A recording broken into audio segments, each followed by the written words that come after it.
വിശ്വാസികളെ, പരിശുദ്ധനായ ലൂക്കോസ് ഏവങ്കലിസ്ത എഴുതിയ സുവിശേഷം 11-ാം അധ്യായം 1 മുതൽ 13 വരെയുള്ള വാക്യങ്ങൾ പരിശോധിക്കുമ്പോൾ യേശുക്രിസ്തു തൻ്റെ ശിഷ്യന്മാർക്ക് പ്രാർത്ഥിക്കുവാനുള്ള മാതൃകയും ആത്മാവിൻ്റെ ആഴമുള്ള പാഠവും നൽകുന്നതായി കാണാൻ സാധിക്കുന്നുണ്ട്. കർത്താവെ, ഞങ്ങളെ പ്രാർത്ഥിക്കുവാൻ പഠിപ്പിക്കണമേ എന്ന അഭ്യർത്ഥനയ്ക്ക് മറുപടിയായി കർത്താവ് നമുക്ക് നൽകിയ പ്രാർത്ഥനയാണല്ലോ സ്വർഗസ്ഥനായ നമ്മുടെ പിതാവേ എന്നുള്ള കർത്തൃ പ്രാർത്ഥന. പൗരസ്ത്യ വിശ്വാസത്തിൽ ഈ ഭാഗം പ്രാർത്ഥനയുടെ 3 പ്രധാന തലങ്ങളെ വെളിപ്പെടുത്തുന്നു. പിതാവുമായുള്ള ബന്ധം, സ്ഥിരതയുള്ള അപേക്ഷ, പരിശുദ്ധാത്മാവിൻ്റെ വരം. ഈ വേദഭാഗത്തിൽ നിന്ന് 4 ചിന്തകൾ നിങ്ങളുമായിട്ട് പങ്കിടുവാനായിട്ട് ആഗ്രഹിക്കുകയാണ്. പിതാവുമായുള്ള ബന്ധത്തിലുള്ള പ്രാർത്ഥന. കർത്താവ് ആദ്യം പഠിപ്പിക്കുന്നത് ദൈവത്തെ പിതാവ് എന്ന് വിളിക്കാനാണ്. പ്രാർത്ഥന ഭയത്തിൻ്റെ ഭാഷയല്ല, അതൊരു വലിയ ആത്മബന്ധത്തിൻ്റെ ഭാഷയാണ്. പൗരസ്ത്യ ആരാധനയിൽ നാം ഒരുമിച്ച് ഈ പ്രാർത്ഥന ചൊല്ലുന്നു. ഇത് വ്യക്തിപരമായ അഭ്യർത്ഥനയല്ല, സഭാ സമൂഹത്തിൻ്റെ ഒരു ശബ്ദമാണ്. ഞങ്ങളുടെ പിതാവേ എന്നുള്ളത് ഇത് സഹോദര ബന്ധത്തിൻ്റെ പ്രഖ്യാപനമാണ്. പ്രാർത്ഥന നമ്മെ ദൈവത്തോടും തമ്മിലുമുള്ള ബന്ധത്തിലേക്ക് നയിക്കുന്നു. രണ്ടാമതായി, ദിവസേനയുള്ള അപ്പം, അതിൻ്റെ ആത്മീയ അർത്ഥവും. ഞങ്ങൾക്കാവശ്യമുള്ള അപ്പം ഇന്ന് ഞങ്ങൾക്ക് തരണമേ. ഇത് ഒരു ശാരീരികമായ ആഹാരത്തിന് വേണ്ടിയുള്ള പ്രാർത്ഥനയല്ല. പൗരസ്ത്യ സഭയിൽ ഇത് വിശുദ്ധ കുർബാനയുമായി ബന്ധിപ്പിക്കുന്നു. ദിവസേന ദൈവകൃപയാൽ ജീവിക്കുക എന്നതാണ് ഇതിൻ്റെ അർത്ഥം. ദൈവം നമുക്ക് ചോദിച്ചതെല്ലാം ഉടൻ കൊടുക്കുന്നില്ല.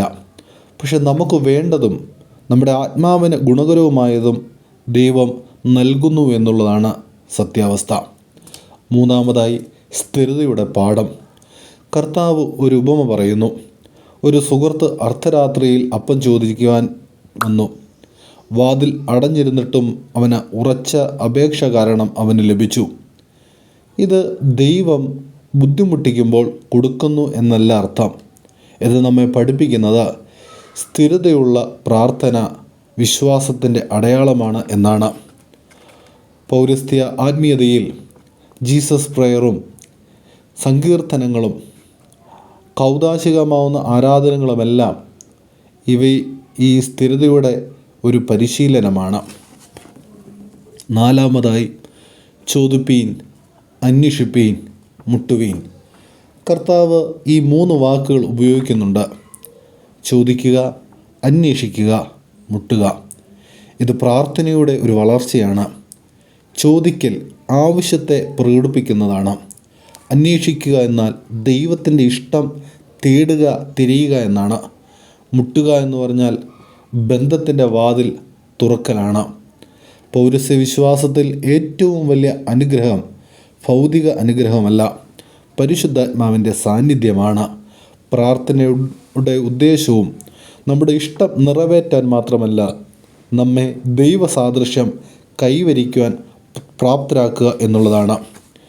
പ്രിയരെ, 4 ഉൾക്കാഴ്ചകൾ നിങ്ങളുമായിട്ട് പങ്കിടുവാനായിട്ട് ആഗ്രഹിക്കുന്നു. ആദ്യത്തേത്, ദിവസേന ഞങ്ങളുടെ പിതാവേ എന്നുള്ള പ്രാർത്ഥന ചൊല്ലുക. അതൊരു വാചകം മാത്രമല്ല, നമ്മുടെ ജീവിതശൈലിയാക്കി മാറ്റുവാൻ നമുക്ക് സാധ്യമാകണം. ക്ഷമിക്കുവാനായിട്ട് പഠിക്കുക. ഞങ്ങളുടെ കടങ്ങൾ ഞങ്ങളോട് ക്ഷമിക്കണമെന്ന് പറയുമ്പോൾ ആദ്യമേ നാം മറ്റുള്ളവരോട് ക്ഷമിക്കുവാനായിട്ട് നമുക്ക് സാധ്യമായി തീരണം. മൂന്നാമതായി, സ്ഥിരത. ഉടൻ മറുപടി കിട്ടാതിരുന്നാൽ പ്രാർത്ഥന തുടരുക.